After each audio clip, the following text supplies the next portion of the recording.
नमस्कार दोस्तों। आज इस वीडियो में हम शेयर मार्केट एक बुलिश ट्रेंड के दौरान आपको मार्केट में बुलिश फ्लैग पैटर्न बनते हुए दिखेगा।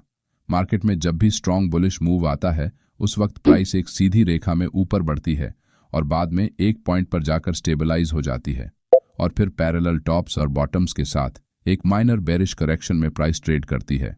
बुलिश फ्लैग पैटर्न की पहचान करने के लिए आपको कुछ इंपॉर्टेंट बातों का ध्यान रखना होगा। मार्केट में जब भी प्राइस एक सीधी रेखा में आगे बढ़ते हुए स्ट्रॉन्ग अप ट्रेंड मूव में फ्लैग पोल जैसा स्ट्रक्चर जब बनता है तब हम उसे बुल फ्लैग पोल पैटर्न कहते हैं। इसका मतलब यहाँ बनने वाली कैंडल्स बहुत बड़ी होती है और वो सब एक दूसरे के ऊपर अपना क्लोजिंग करती है।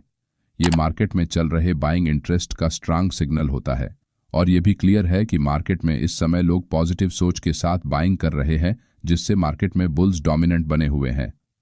लेकिन एक समय के बाद जब शुरुआती बायर्स अपनी पोजीशन काटकर प्रॉफिट बुक करने लगते हैं तब मार्केट में एक छोटा सा करेक्शन आने से चार्ट पर बुल फ्लैग पैटर्न बनता है। बुलिश फ्लैग पैटर्न में ट्रेड करने के लिए हम 3 बातों पर ध्यान देंगे। 1 ट्रेड में एंट्री कहां करें, 2 ट्रेड में स्टॉप लॉस कहां पर लगाए और 3 ट्रेड में क्या टारगेट सेट करे। एक ट्रेड में एंट्री कहां करें। बुलिश फ्लैग पैटर्न एक कंटिन्यूएशन चार्ट पैटर्न होता है जिसमें मार्केट में एक स्ट्रॉन्ग ट्रेंड के बाद प्राइस थोड़ी देर एक जगह रुककर फिर से अपना ट्रेंड कंटिन्यू करती है।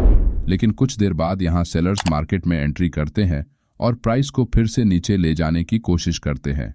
लेकिन सेलर्स की संख्या कम होने से प्राइस में बहुत बड़ा ड्रॉप आपको नहीं दिखेगा।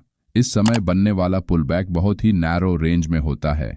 इस सिचुएशन में सेलर्स प्राइस कम करने के लिए स्ट्रगल कर रहे हैं और बायर्स अभी भी कंट्रोल में है और फिर से एक बाइंग मोमेंटम मार्केट में आने के चांसेस यहां से बढ़ जाते हैं। बुल फ्लैग पैटर्न एक कंटिन्यूएशन चार्ट पैटर्न होने के कारण हम पिछले हाई के ब्रेकआउट के बाद ही अपना ट्रेड लेंगे। इसका मतलब जब भी प्राइस अपने पुराने हाई को ब्रेक करेगी हम ब्रेकआउट कैंडल के ऊपर लॉन्ग ट्रेड में एंट्री बना सकते हैं। लेकिन इस ट्रेड एंट्री में फेक ब्रेकआउट में फंसने की ज्यादा संभावना होती है, पर हम एक और तरीके से एंट्री करके अपनी रिस्क को और अधिक कम कर सकते हैं। दूसरे तरीके में जब भी प्राइस ब्रेकआउट के बाद पुल बैक करके वापस अपने पुराने हाई के आसपास आकर रिट्रेसमेंट लेकर फिर से ऊपर जाने लगेगी तब हम ब्रेकआउट के साथ लॉन्ग ट्रेड में एंट्री लेंगे। अपनी ट्रेड एंट्री को अधिक सटीक बनाने के लिए आप ट्रेड में एंट्री करने का मन बनाने से पहले वॉल्यूम इंडिकेटर में ब्रेकआउट के जगह कितना वॉल्यूम ट्रेड कर रहा है ये देख ले। अगर हाई वॉल्यूम के साथ प्राइस ब्रेकआउट दे रही है तो आप डबल कॉन्फर्मेशन के साथ ट्रेड में एंट्री ले सकते हैं। इसके साथ आप MACD और RSI इंडिकेटर में बन रहे क्रॉसओवर का भी इस्तेमाल कर सकते हैं, जिससे आपको ट्रेड लेने में कोई घबराहट नहीं होगी। 2 ट्रेड में स्टॉप लॉस कहां पर लगाए। बुल फ्लैग पैटर्न का ट्रेड करते समय स्टॉप लॉस को सपोर्ट और रेजिस्टेंस स्विंग हाई या स्विंग लो के आसपास सेट नहीं करना चाहिए, क्योंकि आसानी से आपका स्टॉप लॉस हंट हो जाएगा। आपका स्टॉप लॉस एक ऐसे लेवल पर होना चाहिए जिसे अगर प्राइस क्रॉस करती है तो आपका ट्रेडिंग सेटअप इनवैलिडेट हो जाए। हम इस ट्रेड में एक बुलिश फ्लैग पैटर्न का ट्रेड कर रहे हैं और यह पैटर्न तब इनवैलिडेट होता है जब price bottom trend line support को ब्रेक करते हुए नीचे क्लोजिंग करती है। इसलिए आपको अपना स्टॉप लॉस इस सपोर्ट लेवल से थोड़ा नीचे रखना होगा, जिससे आसानी से स्टॉप लॉस हिट नहीं होगा। 3 ट्रेड में टारगेट क्या सेट करें। इस ट्रेड में आप पहले से फिक्स टारगेट रख सकते हैं।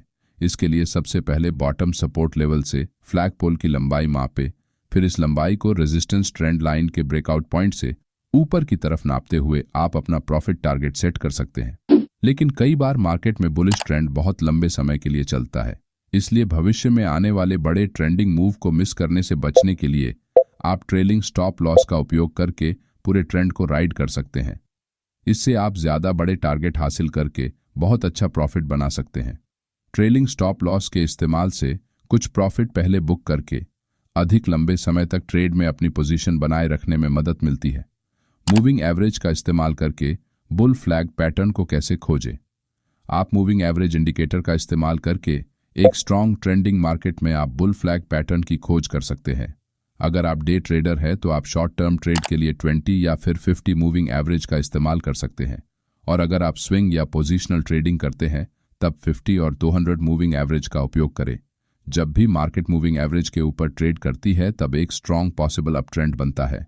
ऐसे अप ट्रेंड में जब भी प्राइस एक्शन में बुल फ्लैग पैटर्न नजर आता है तब आप इस वीडियो में बताए हुए स्ट्रैटेजी का इस्तेमाल करते हुए अच्छा ट्रेड ले सकते हैं। और अगर ये वीडियो आपको अच्छी लगी हो तो हमें लाइक और सब्सक्राइब करके अप्रिशिएट कर सकते हैं। ताकि मैं ऐसे ही और वीडियो आप तक लाता रहूं।